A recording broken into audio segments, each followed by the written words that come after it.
Tuhan melakukan, menggenapkan apa yang diwahyukannya kepada saudara dan saya. Yang diperlukan adalah percaya. Kalau saudara mau bersama Tuhan Yesus, tidak ada yang tidak bisa.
Shalom sahabat Penobos, salam jumpa kembali bersama GOB Generation of Breakthrough. Hari ini saya akan menyampaikan satu tema, murid yang bersiaga di akhir zaman. Sebelumnya mari kita satukan hati berdoa.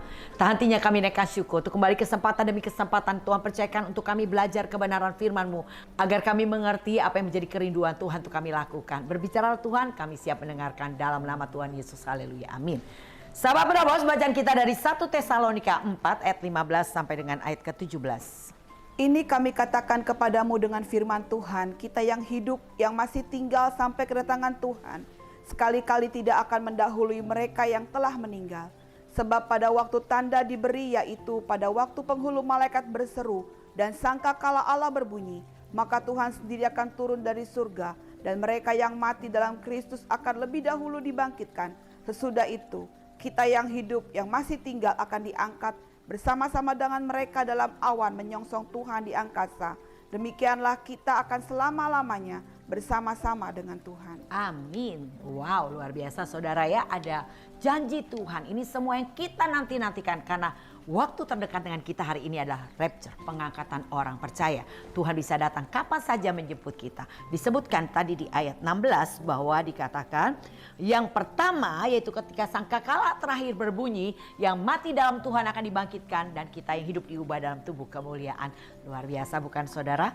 Nah, inilah yang harus kita kembangkan sebagai murid Kristus di akhir zaman adalah sikap berjaga-jaga. Tuhan bisa datang kapan saja, setiap saat, setiap waktu menjemput kita semua. Oleh karena itu pesan Tuhan berjaga-jaga bagi setiap kita di akhir zaman ini. Seperti Tuhan mengumpamakan tentang perumpamaan 5 gadis bijak dan 5 gadis bodoh saudara. Apa yang membedakan mereka saudara? Mereka sama-sama mendengar. Tapi yang membedakan gadis bijaksana bukan hanya mendengar tapi melakukan apa yang didengar.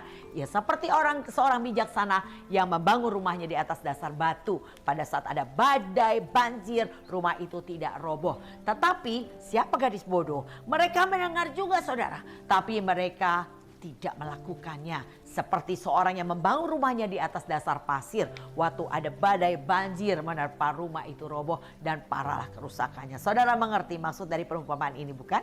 Jadi oleh karena itu jadilah gadis bijaksana yang bukan hanya menjadi pendengar tapi jadi pelaku firman Tuhan. Jangan pernah lari dari proses. Banyak orang selalu menghindar dari proses sehingga mereka tidak mengenali Tuhan secara pribadi.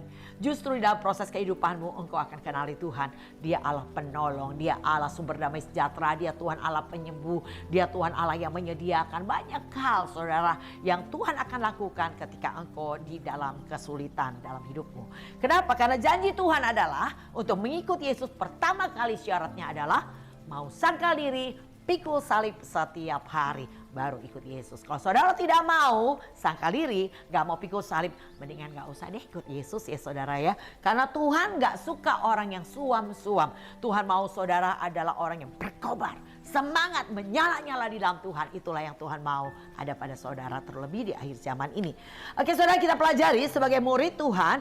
Mari kita tingkatkan kewaspadaan kita. Kenapa? Karena kita percaya kita akan dikumpulkan. Coba kita baca 1 Tesalonika 4 ayat 14. Karena jikalau kita percaya bahwa Yesus telah mati dan telah bangkit, maka kita percaya juga bahwa mereka telah meninggal dalam Kristus akan dikumpulkan Allah bersama-sama dengan Dia. Ya saudara, karena Yesus terlebih dahulu telah mati dan telah bangkit dari kematian, maka kita juga percaya saudara kita, kalau kita sudah dipanggil terlebih dahulu sebelum hari kedatangan Tuhan, kita akan dibangkitkan saudara. Nah, apa yang Yesus alami yaitu kematian dan kebangkitannya menjadi model sekaligus jaminan bagi kita orang percaya. Saudara juga pasti akan dibangkitkan saudara. Oleh karena itu bersiaga, karena keyakinan kita kuat bahwa Allah akan mengumpulkan bersama dengan Dia, yaitu mereka yang telah meninggal. Ya, maka dikatakan di dalam Wahyu 14 ayat 13. Dan aku mendengar dari surga berkata, tuliskan, berbahagialah orang-orang yang mati dalam Tuhan sejak sekarang ini. Sungguh, kata Roh, supaya mereka boleh beristirahat dari jerih lelah mereka, karena segala perbuatan mereka menyertai mereka. Iya saudara, berbahagialah orang yang mati di dalam Tuhan sejak saat ini, karena dikatakan mereka boleh beristirahat dari jerih lelah mereka, karena segala perbuatan mereka menyertai mereka. Jadi saudara, seperti apa yang dikatakan Paulus, bahwa mati adalah keberuntungan, tapi kalau aku hidup aku harus menghasilkan buah. Biarlah demikian juga yang saudara katakan. Selama saudara masih hidup hari ini, berarti saudara masih punya kesempatan untuk menghasilkan buah.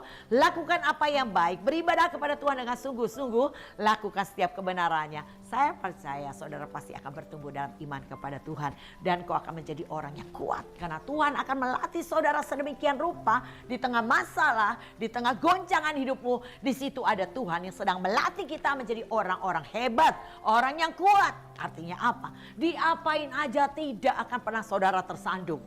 Inilah kerinduan Tuhan untuk membentuk kita menjadi orang-orang kuat saudara. Yaitu melalui proses pembentukan aniaya, saudara tidak berubah, saudara tidak terpancing, saudara tetap memiliki damai sejahtera sukacita, hati saudara bersukacita. Kenapa? Karena kita percaya hidup kita dalam rencana Tuhan. Apapun yang terjadi, semua Tuhan izinkan untuk tujuan mendatangkan kebaikan dan hari depan saudara yang penuh harapan. Nah, karena Tuhan tidak pernah merancangkan kecelakaan, saudara perlu catat. Nah saudara, jadi percayalah saudara, satu hari kita akan dikumpulkan bersama-sama dengan Tuhan. Dan semua yang meninggal dalam Tuhan pertama yang akan dibangkitkan, kita hidup ibadah dalam tubuh kemuliaan. Betapa luar biasa saudara ya, kerinduan dan pengharapan kita untuk bersama dan berjumpa dengan Tuhan secara pribadi. Satu hari teman saya bilang gini, saya ngimpi tapi saya gak ngerti artinya. Saya berpakaian seperti perkawinan, pakaian pernikahan, dan banyak juga wanita-wanita lain di sekeliling saya, tapi gak ada mempelai prianya. Saya bilang, kamu tahu, itu adalah mempelai wanita kita semuanya sedang dipersiapkan dan sedang menantikan kedatangan mempelai pria. Siapa mempelai pria? Tuhan Yesus. Ya, kalau Pak Rubin Adi katakan bahwa waktu terdekat dengan kita adalah rapture, pengangkatan orang percaya. Mari bersemangat mencari Tuhan, bersemangat praktekkan firman Tuhan, lakukan segala aktivitas kehidupanmu dengan penuh gairah dan semangat untuk mencari Tuhan. Saya percaya gak berasa saudara, gak berasa tiba-tiba sangkakala terakhir terdengar, maka yang mati dalam Tuhan bangkit kita dalam sekejap mata diubah dalam tubuh kemuliaan. Kita akan berjumpa dengan kekasih hati kita Tuhan Yesus di awan-awan permai yang menjemput kita. Dan kita akan dibawa masuk dalam pesta perkawinan anak domba. Dan saudara, dikatakan kita akan memerintah dalam kerajaan 1000 tahun damai di bumi dan pasti masuk surga. Rapture adalah jalur undangan khusus di mana saudara tidak akan diseleksi lagi, saudara tidak akan diuji lagi, pasti masuk surga. Oleh karena itu tepuk dada sekali lagi buat saudara saya, katakan saya harus rapture. Iya, semua kita harus terangkat. Tapi untuk terangkat tentunya nggak bisa sembarangan saudara. Jalur undangan khusus, seorang murid SMA untuk masuk jalur undangan khusus di perguruan tinggi negeri gak bisa semua murid. Hanya murid-murid excellent, murid yang mempunyai nilai baik, stabil, cenderung naik. Ingat saudara ya, nilainya baik dari semester pertama dari kelas 1, nilainya baik, stabil, cenderung naik. Gak boleh ada turun, harus stabil, cenderung naik. Nah begitu juga dalam iman kerohanian saudara dan saya. Saudara tidak boleh ada penurunan, gak ada di Alkitab berkata naik turun, gak ada saudara. Tuhan berkata kau akan terus naik dan tidak turun, kau akan menjadi kepala tidak menjadi ekor. Itulah seharusnya kehidupan orang percaya. Oleh karena itu giatlah di dalam Tuhan. Tuhan berkata, carilah aku maka engkau akan hidup. Siapa orang yang mau mencari Tuhan? Di mana saudara mencari Tuhan? Di dalam ibadah 2-3 orang berkumpul Tuhan hadir. Jadi dalam setiap ibadah saudara di situ akan menemukan Tuhan. Dia hadir dan Tuhan hadir tidak pernah dengan tangan hampa. Dia pasti bawa sesuatu. Paling tidak 2 yang Tuhan kasih buat saudara yang beribadah kepada Tuhan. Yaitu kekuatan dan pengurapan. Saudara akan punya kekuatan untuk melawan iblis dan iblis akan pergi. Dan saudara akan diurapi Tuhan seperti gadis bijaksana yang menyediakan minyaknya pada saat mempelai datang. Nah saudara, inilah saudara kita harus percaya sebagai murid. Kita harus waspada. Kenapa? Satu hari kita akan dikumpulkan bersama dengan Tuhan. Tapi tidak semua, hanya orang yang berjaga-jaga. Yang kedua, saudara percayalah kita akan dibangkitkan oleh Tuhan. Ayat 16 kita baca kembali. Sebab pada waktu tanda diberi, yaitu pada waktu penghulu malaikat berseru dan sangkakala Allah berbunyi, maka Tuhan sendiri akan turun dari sorga dan mereka yang mati dalam Kristus akan lebih dahulu bangkit. Iya saudara. Jadi saudara, kematian bukan akhir dari segalanya. Justru kematian adalah penanda sebuah kehidupan baru di dalam Kristus. Ya saudara. Bagi kita orang percaya, hari ini di bumi kita sedang berkemah. Saudara, 2 Korintus 5 dikatakan satu hari kemah kita akan dibongkar dan kita akan menempati tempat tinggal kita yang sesungguhnya. Dan Tuhan berkata bahwa aku pergi ke rumah Bapa menyediakan tempat tinggal. Kalau sudah siap, Dia akan jemput kita semuanya. Dan itu adalah janji, dan saya percaya itu pasti. Ya, saudara, pasti janji Tuhan akan dikenapi. Tuhan bukan lalai menepati janjinya, tapi ya sabar. Tuhan tidak mau seorang pun binasa. Itulah kerinduan hati Tuhan, saudara. Oleh karena itu dalam mengikut Tuhan, yang pertama harus saudara taruhkan di hati saudara dan saya bahwa hutang saya banyak banget sama Tuhan. Tuhan menyelamatkan saudara dengan gak bayar murahan saudara. Tuhan menyelamatkan saudara dengan membayar amat sangat mahal. Tubuhnya tercabik-cabik untuk saudara. Darahnya habis tercurah untuk nyelamatin kita semua orang berdosa. Jadi jangan sia-siakan pengorbanan Tuhan hanya dengan marah, sakit hati, gak mau melayani, gak mau beribadah dengan sungguh-sungguh. Saudara sedang menyia-nyiakan kasih karunia Allah. Tapi yang harus saudara lakukan hari ini, giatlah di dalam Tuhan saudara. Sungguh-sungguh beribadah kepada Tuhan, cari Tuhan sungguh-sungguh. Prioritaskan Tuhan maka semuanya beres.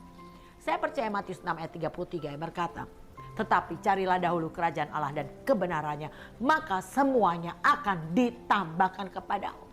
Catat saudara, Tuhan berkata semuanya akan ditambahkan kepadamu, semuanya. Tapi kau harus belajar prioritaskan Tuhan, cari dahulu. Selama saya melatih diri memprioritaskan Tuhan, gak pernah urusan saya tidak terselesaikan. Semuanya beres saudara. Dari saya punya anak 2, Tuhan memanggil saya untuk melayani Tuhan sepenuh waktu. Meninggalkan pekerjaan saya sampai anak saya 6 sudah besar-besar hari ini. Saya tetap bergiat di dalam Tuhan.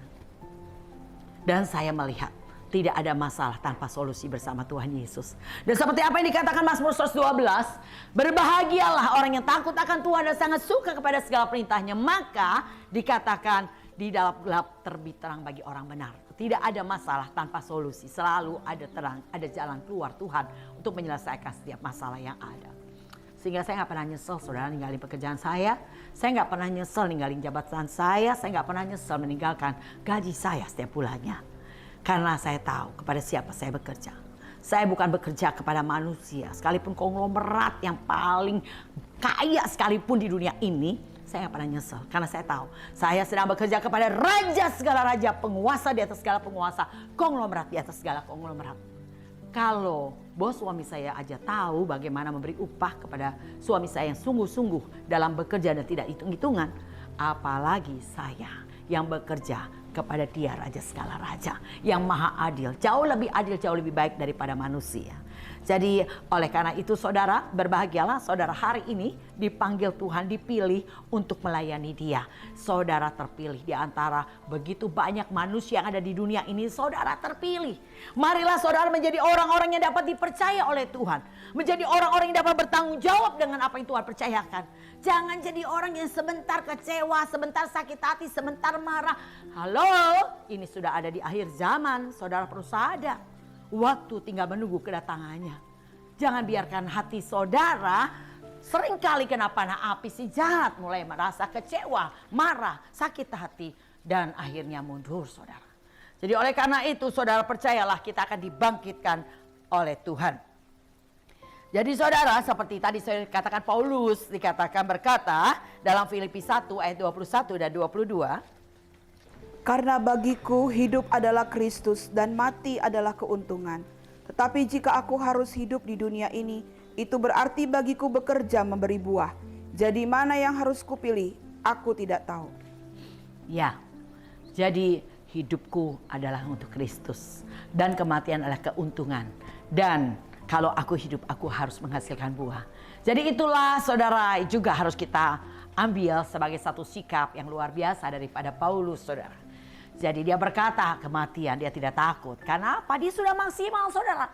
Dia maksimal melakukan segala yang baik untuk pekerjaan Tuhan dan masuk dalam panggilan Tuhan sampai tuntas. Sehingga ia berkata, aku sudah menyelesaikan pertandingan, aku siap menerima mahkota kehidupan. Itu dikatakan Paulus. Tapi saudara perlu tahu apa yang dialami Paulus. Dikatakan di sana dalam 2 Korintus 11, kalau saudara baca dari ayat 23 sampai dengan ayat 29, dikatakan aku lebih banyak berjeri lelah, lebih sering dalam penjara, didera di luar batas, kerap kali dalam bahaya maut. 5 kali aku disesat orang Yahudi, setiap kali 40 kurang 1 pukulan, 3 kali aku cedera, dan banyak lagi yang berkata bahaya-bahaya yang dialami. Dan semua dikatakan dilakukannya untuk memelihara jemaat Tuhan. Luar biasa bukan? Saudara, karena apa? Kita seringkali menghadapi bahaya-bahaya karena perbuatan kita sendiri, saudara ya. Seringkali kita mengalami kesulitan juga, itu juga untuk saudara, ujian untuk diri saudara sendiri. Tetapi Paulus tidak. Dia lakukan untuk memelihara jemaat Tuhan. Seringkali kita mundur karena apa yang kita alami, apa yang kita hadapi seringkali membuat kita berhenti melakukan apa yang baik. Tapi Paulus tidak bicara tentang dirinya yang mengalami aniaya, yang dicela, tidak. Dia berbicara tentang memelihara jemaat Tuhan. Nah, oleh karena itu saudara, mari latih diri saudara melalui proses kehidupan saudara. Di situ engkau akan mengenali Tuhan. Tuhan kita yang tidak pernah membiarkan kita. Gak apa-apa saudara, engkau mengalami dianiaya, dimaki, direndahkan, gak dianggap. Gak apa-apa. Belum apa-apa dibanding apa yang Yesus sudah tanggung untuk menyelamatkan saudara. Hendaklah kita berpikir demikian. Itu yang membuat saya tetap bertahan sampai hari ini. Karena saya berpikir saya gak bisa balas kebaikan Tuhan. Dengan waktu yang saya korbankan, dengan harga yang saya bayar melalui proses kehidupan. Saya bilang, Tuhan, saya nggak bisa balas apa yang Tuhan sudah beri buat saya, keselamatan jiwa saya. Sehingga walaupun menghadapi apapun nggak tersandung, saudara. Kenapa? Karena dikatakan di dalam 2 Petrus 1, dikatakan di ayat 5 sampai dengan ayat ke-11, kalau saudara baca di sana. Ketika engkau adalah orang yang sungguh-sungguh berusaha menambahkan kepada iman yang ada padamu hari ini kebajikan, pengetahuan, ketekunan, penguasaan diri, kesalehan, kasih akan saudara, kasih akan semua orang. Tuhan berkata, jika ini ada padamu melimpah-limpah, maka Tuhan akan buat kita semakin giat. Tuhan akan buat kita berhasil dalam pengenalan akan Allah. Dan Tuhan akan buat engkau semakin teguh dalam panggilan, tidak tersandung dan mendapat hak penuh masuk kerajaan kekal. Saudara harus baca berulang-ulang ayat ini karena ada jaminan mendapat hak penuh masuk kerajaan kekal. Artinya tidak ada yang bisa mengganggu-gugat. Saudara pasti masuk surga. Amin. Tidak sulit sebetulnya, semua tuntunan sudah Tuhan berikan sama kita dengan begitu luar biasa. Banyak hamba-hamba Tuhan di akhir zaman ini dipakai Tuhan untuk menyampaikan pesan-pesan Tuhan dengan sangat kuat. Saudara. Mari hari ini kau hanya perlu belajar menghidupi. Apa yang kau dengar bukan hanya didengar. Renungkan, lakukan, imanmu bertumbuh dan berkatmu pasti bertambah.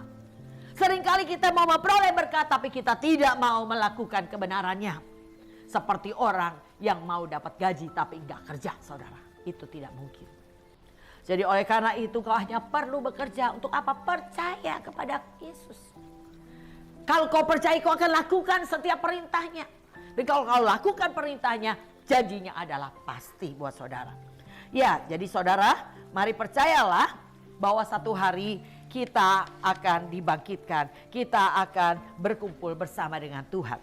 Dan yang ketiga, persiapan kita sebagai orang percaya di akhir zaman, sebagai murid adalah yaitu ayat 18, percaya akan dihiburkan Tuhan.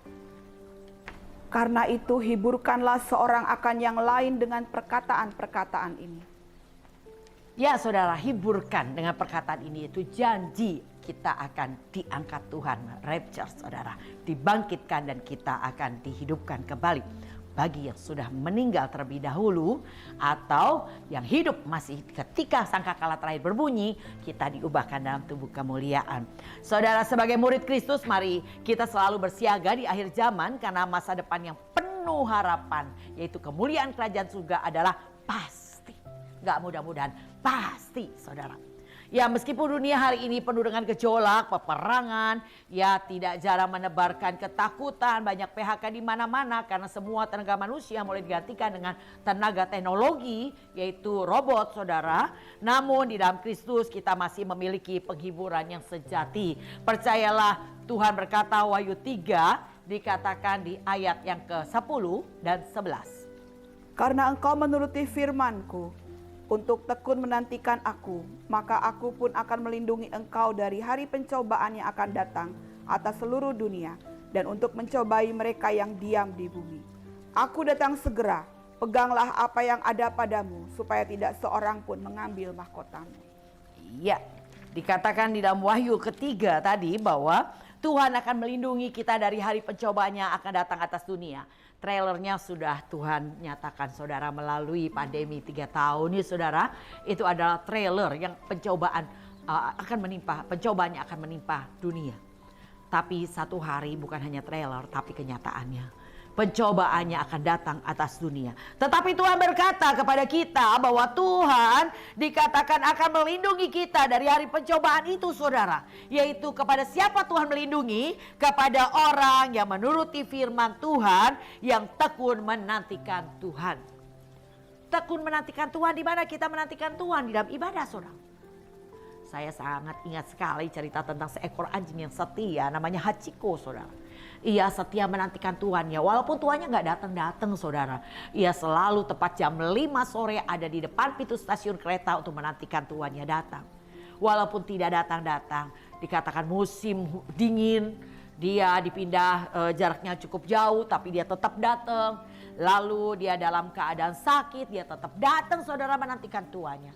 Begitulah hendaknya kita saudara. Di mana Tuhan menempatkan engkau, biarlah engkau tetap setia ada di sana.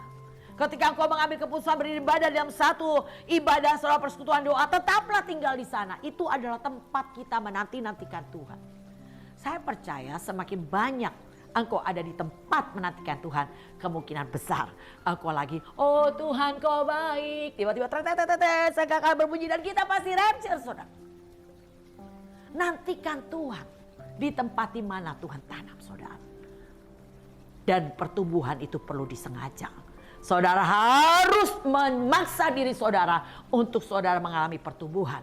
Yaitu dengan cara mendengar, merenungkan, melakukan apa yang saudara dengar. Dan iman saudara pasti bertumbuh, berkatnya pasti bertambah. Itu bonus saudara. Berkat janji Tuhan itu adalah bonus, Tuhan pasti kasih. Gak perlu saudara klaim, gak perlu saudara minta, Tuhan pasti kasih. Janjinya pasti. Bukan hanya buat saudara, buat generasi anak cucu keturunan saudara diberkati Tuhan. Itu janji. Wow saudara ya. Ya saudara percayalah saudara, ini adalah janji Tuhan buat kita semua. Keadaan ini akan membuat kita memiliki keberanian menghadapi tantangan dan setia di akhir zaman karena ada penghiburan di dalam Tuhan. Ada janji saudara. Saya menanti-nantikan Tuhan. Saya bertekun di dalam Tuhan. Karena saya tahu ada janji yang pasti. Janji yang luar biasa. Dan saya gak mau masuk neraka saudara.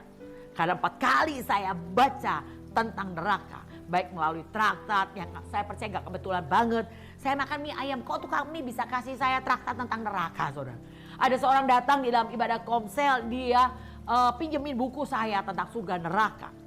Lalu ada lagi yang ngasih saya traktat tentang bagaimana 7 anak muda dibawa ke neraka saudara dan surga. Wah saudara, sejak saat itu saya tobat. Saya gak mau masuk neraka, saya takut, saya ngeri. Saya ngalamin tangan saya kena cutter aja sakitnya 3 hari, seluruh tubuh saya rasakan meriang. Apalagi dikulitin di neraka saudara, api Wah, mbak saya kena sambar api karena gas bocor aja, lukanya sampai sebulan lebih saudara. Itu baru ke sambar api lewat. Di sana lautan api, siapa yang kuat dan bertahan? Jadi lebih baik hari ini bayar hargamu di bumi karena ada Roh Kudus yang menyertai kita. Ada penolong yang hebat yang Tuhan beri buat kita. Gak perlu takut. Sebesar apapun goncangan, sebesar apapun masalah saudara, percayalah kita punya penolong yang hebat. Ada Roh Kudus yang akan menolong kau untuk menyelesaikan setiap perkaramu dengan melakukan kebenaran demi kebenarannya. Yang penting kau adalah orang yang rendah hati, yang tulus hati, melayani dengan tulus. Nggak ada tuntutan apapun selain hanya untuk nyenangin hati Tuhan. Saya percaya jika ini ada padamu, Tuhan pasti angkat saudara dan saya. Dan ini adalah janji. Dan janjinya adalah pasti. Mari saudara, mendekatlah kepada Tuhan. Biarlah kemurahan Tuhan menyertai kita semua. Sebab tanpa kemurahan tidak ada seorang pun yang dapat datang kepada Yesus. Seperti dikatakan dalam Yohanes 65 ayat ke-5. Tidak ada seorang pun yang dapat mendekat kepada Yesus kalau Bapa tidak mengaruniakannya. Hanya karena karunia Tuhan kita bisa mendekat kepada Yesus. Oleh karena itu tetap semangat, tetap kuat di dalam Tuhan. Saya akan berdoa buat sahabat penerobos. Biarlah saudara adalah orang yang waspada, berjaga-jaga di akhir zaman sebagai murid yang baik. Mari angkat tanganmu. Bapa, kami mengucap syukur untuk kebenaran firman-Mu. Kami mau menjadi murid yang berjaga-jaga Tuhan. Sebab hari dan waktunya sudah segera tiba. Tuhan menjemput kami, mengangkat kami di awan permai. Masuk dalam pesta perkawinan anak domba. Dan kami memberita bersama dengan-Mu. Dan kami pasti masuk surga. Mampukan kami bertahan ya Tuhan di tengah goncangan apapun. Terima kasih Kau berikan Roh Kudus sebagai penolong buat kami. Segala hormat kemuliaan kami kembalikan hanya dalam nama Tuhan Yesus. Demikian sahabat penerobos. Biarlah program kami menjadi program yang saudara nantikan untuk kita belajar terus bagaimana menjadi penerobos. Ya, saya akan tetap mengundang sahabat penerobos untuk bergabung bersama kami. Boleh catat nomor di bawah ini dan saya akan kasih link Zoom bersama buat saudara untuk kita belajar. Kita bertekun di dalam ibadah pagi dan juga pemuritan yang diadakan seminggu 2 kali. Tuhan Yesus memberkati. Salam GOB.